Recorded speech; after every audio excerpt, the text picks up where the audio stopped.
Good morning. आज हम part 5 चिट्ठियों की अनूठी दुनिया के बारे में पढ़ेंगे। यहाँ तक हम पढ़ चुके हैं, आगे हम पढ़ेंगे इसको।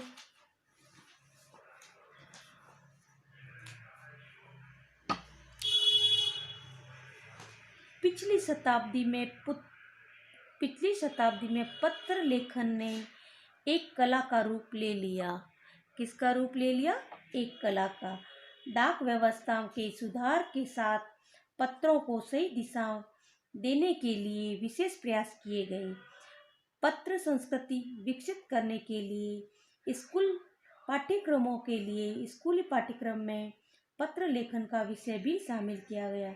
यानी स्कूल में भी पत्र लेखन कैसे लिखते हैं, कैसे वो सब बताया जाता है। भारत ही नहीं, दुनिया के कई देशों में ये प्रयास चले और विश्व डाक संघ ने अपनी ओर से भी काफ़ी प्रयास किए। विश्व डाक संघ की ओर से 16 वर्ष से कम आयु वर्ग के बच्चों के लिए पत्र लेखन प्रतियोगिताओं का आयोजन करने का सिलसिला सन 1972 में शुरू हुआ। कब शुरू हुआ? 1972 में पत्र लेखन प्रतियोगिता। अब इसके शब्दार्थ देखो।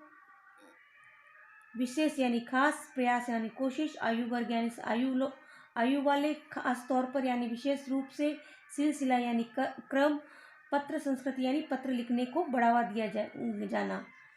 प्रश्न पहला, पत्र लेखन ने कला का रूप कब लिया? पिछली शताब्दी में पत्र लेखन ने एक कला का रूप लिया। पिछली शताब्दी में पत्र लेखन ने एक कला का रूप लिया। सेकंड क्वेश्चन, पत्र संस्कृति के विकास के लिए क्या क्या प्रयास किए गए? पत्र संस्कृति के विकास के लिए क्या क्या प्रयास किए? पत्र संस्कृति विकसित करने के लिए स्कूली पाठ्यक्रमों में पत्र लेखन का विषय भी शामिल किया गया। यहाँ से यहाँ तक। ओके। फिर यह सही है कि खास तौर पर बड़े शहरों और महानगरों में संचार साधनों के तेज विकास तथा अन्य कारणों से पत्रों की आवाजाही प्रभावित हुई, पर देहाती दुनिया आज भी चिट्ठियों से ही चल रही है। यानी देहाती यानी देहातों में अभी भी चिट्ठियों का उपयोग होता है। फैक्स, ईमेल, टेलीफोन, मोबाइल ने चिट्ठियों की तेजी को रोका है। पर क्यों रोका? क्योंकि चिट्ठियों को पहुंचने में काफ़ी टाइम लगता था, इसलिए। पर व्यापारिक डाक की संख्या लगातार बढ़ रही है। जहाँ तक पत्रों का सवाल है, अगर आप बारीकी से उसकी तह में जाएं तो आपको ऐसा कोई नहीं मिलेगा जिसने कभी किसी को पत्र न लिखा या न लिखाया हो। यानी सभी ने किसी न किसी रूप में पत्रों का उपयोग किया है। किसी ने किस तरह से लिखा है, सब, या पत्रों का बेसब्री से जिसने इंतजार न किया हो। हमारे सैनिक तो पत्रों का जिस उत्सुकता से इंतजार करते हैं, उनकी कोई मिसाल नहीं। यानी सैनिक यानी जवान, फौजी लोग पत्रों का यानी लेटर का बड़े बेसब्री से इंतजार करते हैं। एक दौर था जब लोग पत्रों का महीनों इंतजार करते थे, पर अब यह बात नहीं, क्योंकि आजकल मोबाइल का ज़माना है। हम मोबाइल पे ही एक दूसरे को मैसेज भेज सकते हैं और बातें करते हैं। लेकिन मोबाइल में जो मैसेज होते हैं वो डिलीट हो जाते हैं, लेकिन जो चिट्ठियों से हम एक दूसरे की चीज़ों को जान सकते थे और उसको सेज के रख सकते थे, अपने पास सुरक्षित रख सकते थे। परिवहन साधनों के विकास में दूरी बहुत घटा दी।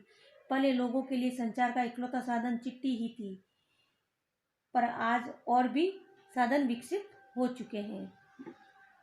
आवाजाही यानी आवागमन, देहाती दुनिया यानी ग्रामीण दुनिया, बारीकी यानी ध्यानपूर्वक, तह माने गहराई, बेसब्री यानी बेचैनी, अधीरता, मिसाल यानी उदाहरण, परिवहन के साधन यानी आने जाने के साधन, इकलौता यानी एकमात्र। प्रश्न पहला, गहराई में जाने पर पत्रों के बारे में क्या नई बात बताया? पता चलती है। गहराई में जाने से, बारीकी से उसकी तह में जाए तो हमको ऐसा कोई नहीं मिलेगा जिसमें कभी भी किसी को पत्र ना लिखा हो, ना लिखाया हो और ना पत्रों का बेसब्री से इंतजार किया हो। यानी सबको पत्रों का इंतजार रहा है और लिखा होगा, यानी उस पत्रों के बारे में वह जानकारी रखता है। सेकंड, इसका तो फर्स्ट का यहाँ से यहाँ होगा। सेकंड क्वेश्चन, लेखक के अनुसार कौन लोग पत्रों का उत्सुकता से इंतजार किया करते हैं? लेखक के अनुसार सैनिक लोग पत्रों का उत्सुकता से इंतजार किया करते हैं। कौन काट के सैनिक लिखोगे वहां पर, ओके। फिर वापस नेक्स्ट पैराग्राफ। आज देश में ऐसे लोगों की कमी नहीं है जो पहले पुरखों की चिट्ठियों को सहेज और संजोकर विरासत के रूप में रखे हुए हैं। यानी पहले के जो भी टॉपिक होते थे वह सब चिट्ठियों में मिलते थे हमें, और उनको सुरक्षित रखे हुए हैं काफ़ी लोग, पुरखों के लेटर, यानी बुजुर्ग अपने दादा परदादाओं के। या फिर बड़े बड़े लेखक, पत्रकारों, उद्यमियों, कवि, प्रशासक, सन्यासी या किसान, इनकी पत्र रचनाएं अपने आप में अनुसंधान का विषय है। अगर आज जैसे संचार साधन होते तो पंडित नेहरू अपनी पुत्री इंदिरा गांधी को फ़ोन करते, पर तब पिता के पत्र पुत्री के नाम नहीं लिखे जाते तो देश के करोड़ों लोगों को प्रेरणा देते। पुत्री को तो आप सहेज कर रख लेते, पुत्री को तो सहेज कर रख लेते, पर एसएमएस पुत्री न कर पत्रों को होगा। पत्रों को तो आप सहेज कर रख सकते हो, पर एसएमएस संदेशों को आप जल्दी ही भूल जाते हो। यहाँ पे पत्रों होगा, जल्दी ही। एसएमएस यानी वो अपन मैसेज भेजते हैं, उनको हम जल्दी ही भूल जाते हैं। कितने संदेशों को आप सहेज कर रख सकते हैं? शब्दार्थ, पुरखे यानी पूर्वज, सहेज कर यानी संभाल कर, संजो कर यानी जोड़कर, विरासत यानी पूर्वजों से प्राप्त वस्तु, उद्यमी यानी व्यापारी, अनुसंधान यानी खोज, संदेश यानी समाचार। लेखक के अनुसार देश में कैसे लोगों की कमी नहीं है?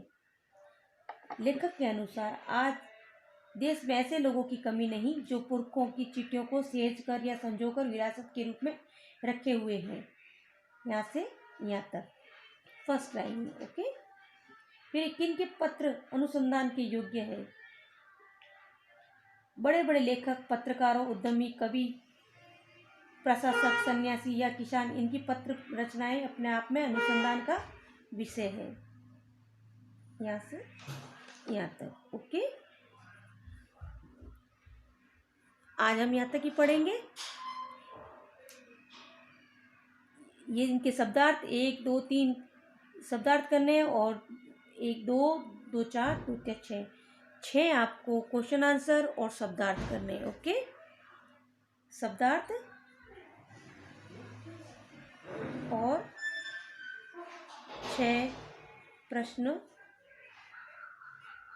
को करें, ओके। ये आपका होमवर्क है, आप अच्छे ढंग से काम करोगे और फिर बाद में नोटबुक चेक करवा दोगे।